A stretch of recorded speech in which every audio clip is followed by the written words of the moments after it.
तेजस्वी यादव ने चुनाव से पहले मास्टर स्ट्रोक खेल दिया है। ये बातें राष्ट्रीय जनता दल के कार्यकर्ता नेता छाती चौड़ा करके बोल रहे हैं।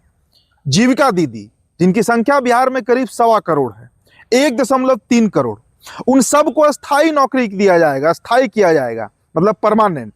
और उनके महीने का जो वेतन होगा वो सरकारी तौर पर 30,000 रुपए किया जाएगा। जितनी जीविका सीएम दीदियां हैं यानी कम्युनिटी मोबिलाइजर्स हैं, उन सभी सीएम दीदियों को स्थायी कर उन्हें सरकारी कर्मचारी का दर्जा देकर उनके वेतन को 30,000 प्रति माह हम लोग करेंगे। इसके अलावा मासिक भत्ता भी उनको मिलेगा 2,000 रुपए का।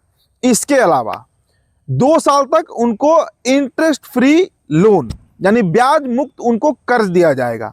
ये तमाम बातों का ऐलान कल तेजस्वी यादव ने किया, जिसके बाद राष्ट्रीय जनता दल के कई लोगों का, सोशल मीडिया भी हम देख रहे हैं, लगातार हो रहा है कि अब तेजस्वी यादव चुनाव जीत जाएंगे। कुछ दिन पहले तेजस्वी यादव ने कहा था कि बिहार में जितने भी घर हैं उस हर एक घर में एक व्यक्ति को बिहार में सरकारी नौकरी दी जाएगी। देखिए, ये इस तरह के वादे जो तेजस्वी यादव किए जा रहे हैं उस पर थोड़ा मंथन होना चाहिए, चिंतन होना चाहिए कि ठीक है, तेजस्वी यादव तो कह दे रहे हैं, क्या वास्तविकता में जमीन पर यह संभव हो पाएगा? अगर हम जीविका दीदियों का ही चर्चा करें, संख्या कितनी है? 1.3 करोड़। मासिक उनको वेतन कितना देना है? कम से कम 30,000 रुपए। ये तेजस्वी कह रहे हैं, ये मेरा बात नहीं है। तो अगर आप 1.3 करोड़ को 30,000 से गुना ही कर लीजिए, सिर्फ गुना कर लीजिए, क्योंकि अगर सरकार उनकी बनती है, तेजस्वी सीएम बनते हैं, तो सबको 30,000 रुपए का सैलरी देना होगा, हर महीने देना होगा। और अब इसको आप जरा सा गुणा करिए 1.30 करोड़ से, तो ये आंकड़ा दोस्तों कितना निकल कर आता है? हर महीने तेजस्वी यादव को 3,90,000 करोड़ रुपए का खर्च बैठने वाला है। कितना? 3,90,000 करोड़। अब कैलकुलेटर निकालिए और कैलकुलेट कीजिए। ये आंकड़ा सुनिए, 3,90,000 करोड़। अब आइए बिहार के बजट पर। बिहार का जो हर साल वार्षिक बजट पेश किया जाता है, फिलहाल तो वित्त मंत्री सम्राट चौधरी हैं, वही पेश करते हैं। ये फरवरी के माह में जो वित्तीय बजट है उसे पेश किया जाता है। अब बिहार का जो वित्तीय बजट है हर साल, उसका आंकड़ा है 3,18,000 करोड़। ये बिहार के बजट की मैं बात कर रहा हूँ, 3,18,000 करोड़। और हर महीने तेजस्वी को सैलरी कितना बांटना पड़ेगा? तेजस्वी को सैलरी बांटना पड़ेगा 3,90,000 करोड़। आप बताइए कि बिहार में ये पैसे आएंगे कहाँ से? ये तो एक वादा हुआ। अब दूसरे वादे पर चलिए। हर घर में, जितने भी बिहार में घर हैं, सब में एक व्यक्ति को सरकारी नौकरी। अब यह आंकड़ा लगभग 3 करोड़ पहुंच जाता है।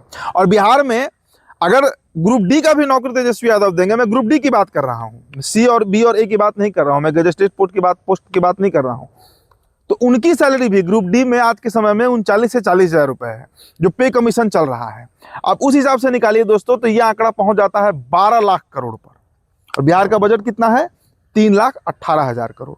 तो ठीक है, तेजस्वी यादव वादे कर रहे हैं, लेकिन हमारा सवाल यही है तेजस्वी यादव से, और बिहार की न जाने कितनी बड़ी आवाम ये सवाल तेजस्वी यादव से पूछ रही होगी कि तेजस्वी जी, वादे तो कर रहे हैं, वादा करने में तो पैसा लगना नहीं है, वहां तो बस प्रेस कॉन्फ्रेंस करना है, कैमरे के सामने बैठना है, सोशल मीडिया खोलना है और वहां पर जो मन सो बोल देना है।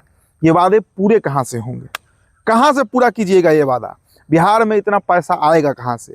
अगर आप कहते कि बिहार में हम इन्वेस्टमेंट करवाएंगे, बड़े बड़े एमएनसीज को बुलाएंगे, बड़ी बड़ी कारखानों को बुलाएंगे, फैक्ट्रीज लगेंगे यहाँ पर, और तब स्वरोजगार या रोजगार सृजन होगा, बातें समझ में आती।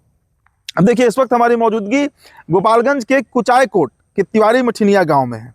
अब यहाँ पर इस गांव की अगर हम चर्चा करें तो यहाँ पर पॉलिटेक्निक कॉलेज है, यहाँ पर मेडिकल कॉलेज खुलने वाला है, यहाँ पे कृषि अनुसंधान केंद्र है, यहाँ पर वेटनरी कॉलेज है। इस गांव की मैं बात कर रहा हूँ, प्रॉपर गांव है, ये शुद्ध गांव है, लेकिन इतना कुछ यहाँ पर है। तो यहाँ पर जो इंफ्रास्ट्रक्चर डेवलप हुआ है वो इसलिए डेवलप हो पाया क्योंकि यहाँ पे अलग अलग तरीके से कॉलेज खोला गया। छठ का समय है, छुट्टी है, तो इस गाँव के लोग बताते हैं कि यहाँ पर शहर जैसा माहौल रहता है।